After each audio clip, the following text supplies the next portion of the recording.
سورۃ الکہف قرآن پاک کی اہم ترین صورتوں میں سے ہے. اسے ہر جمعہ پڑھنے کی تاکید ہے.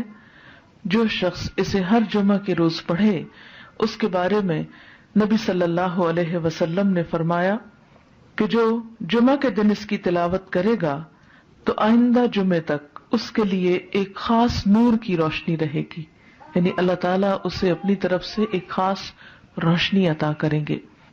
اسی طرح اس کی ابتدائی 10 آیات اور آخری 10 آیات کی فضیلت احادیث میں بیان ہوئی ہے کہ جو ان کو یاد کرے گا اور پڑھے گا وہ فتنہ دجال سے محفوظ رہے گا. تو اس کے لیے ہم یہ کر سکتے ہیں کہ ابتدائی 10 آیات کو بھی زبانی یاد کر لیا جائے اور آخری کو بھی. تو دن کی کسی نماز میں اگر ان کو پڑھ لیا جائے تو اس طرح انشاءاللہ وہ فضیلت جو اس کی حاصل ہو سکتی ہے وہ ہو جائے گی. حضرت عائشہ رضی اللہ عنہا کی روایت سے حدیث میں آیا ہے، اور یہ حدیث بھی ضعیف جداً ہے. صرف ضعیف نہیں بلکہ ضعیف بھی بہت زیادہ ضعیف ہے، لیکن اس کا آخری حصہ جو ہے وہ صحیح مسلم میں آیا ہے، وہ میں وہاں آپ کو بیان کر دوں گی.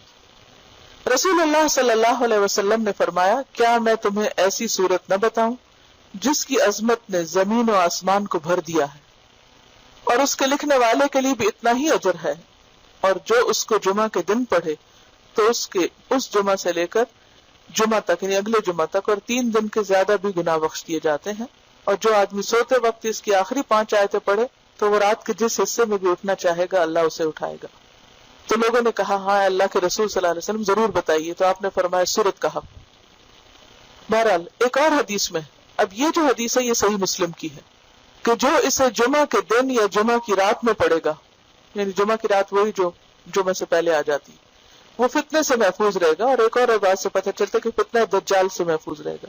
اور اس کی جو پہلی 10 آیتوں سے متعلق حدیث ہے وہ بھی صحیح ہے کہ جو شخص اس کی پہلی 10 آیتیں پڑھے گا، یاد کرے گا، وہ فتنہ دجال سے محفوظ رہے گا. اسی طرح اس کے پڑھنے سے گھر میں سکینت اور برکت نازل ہوتی ہے. ایک مرتبہ ایک صحابی نے سورہ کہف پڑھی. گھر میں ایک جانور بھی تھا، وہ بدکنا شروع ہو گیا.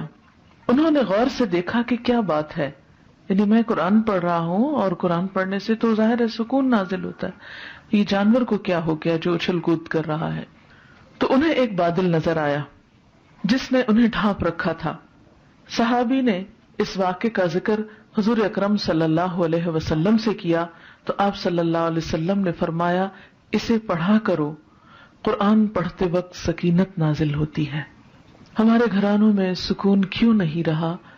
اس میں بہت سی وجوہات میں سے ایک وجہ یہ بھی ہے کہ میوزک کی آوازیں تو دن رات بلند ہوتی ہیں، لیکن قرآن کی تلاوت کی آواز کم ہی سنائی دیتی ہے.